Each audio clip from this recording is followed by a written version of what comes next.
তোমার বাসা কই? বরিশালের বদলি আমি এখানে আসছি 1 বছর হয়েছে। আসসালামু আলাইকুম guys, welcome back to my another interesting blog. আজকের ব্লগে আমি এই মুহূর্তে আছি জাহাঙ্গীর শাহ মমতাজের দরবার শরীফে।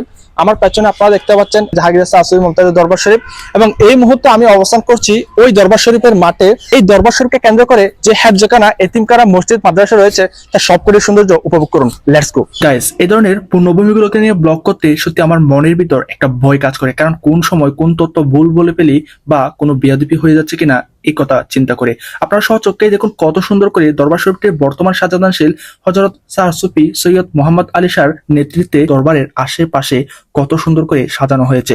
মূলত চারিদিকে পুল, মাঝখানে এই দরবার শরীফটির যে কাজ অলি আউলিয়া রয়েছে তাদের রওজা শরীফ সত্যি চমৎকার। দরবার শরীফটির বর্তমান সাজাদানশীল হযরত শাহ সুফি সৈয়দ মোহাম্মদ আলী শাহর তত্ত্বাবধানে এত উন্নয়ন হয়েছে সত্যি দেখার মতো। দেখুন, এটি হচ্ছে রওজা শরীফ, এবং রওজা শরীফের আশেপাশে অনেকগুলো মসজিদ, মাদ্রাসা, এতিমখানা, হেফজখানা রয়েছে, যেখানে অনেক দূর দূরান্ত থেকে মূলত শিক্ষার্থীরা এসে তারা অধ্যয়ন করে। এটি হচ্ছে নতুন নির্মাণাধীন 10 তলা বিশিষ্ট ভবন, যেটির 5 তলা ইতিমধ্যে তৈরি হয়ে গিয়েছে। গাইস, এই মুহূর্তে আমি এই দরবার শরীফে মাদ্রাসা বা হেফজখানা, আই ডোন্ট নো, তারা জানি না কোথায় পড়ে।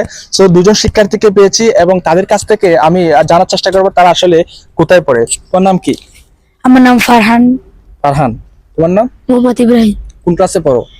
আমি হেফজখানায় পড়ি। হেফজখানায়? জি। তুমি? হেফজখানায়। দুজনে হেফজখানায়। তো তুমি এই দরবার শরীফে আসছো কয় বছর হচ্ছে? এখানে আমি নতুন আসছি, আমার এখানে 4 বছর 4 মাস হয়েছে। তোমার বাসা কই? বরিশালের বদলি। বরিশাল? জি। তোমার? আমি এখানে আসছি 1 বছর হয়েছে। 1 বছর হয়েছে। তোমার বাসা? বরিশাল।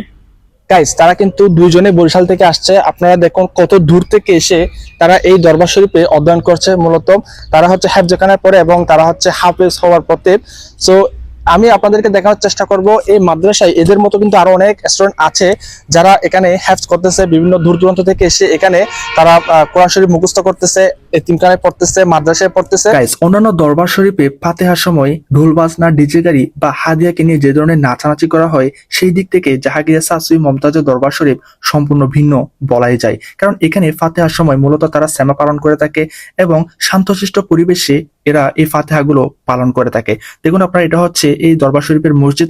সো সবকিছু মিলাই আমি আজকে দেখানোর চেষ্টা করেছি আপনাদেরকে কাঞ্চননগরের জাহাঙ্গীর শাহ মমতাজের দরবার শরীফে যা যা রয়েছে তার সবকটি। সো আজকের এই ব্লগটা আপনাদের কেমন লেগেছে আপনারা অবশ্যই কমেন্টে জানাবেন।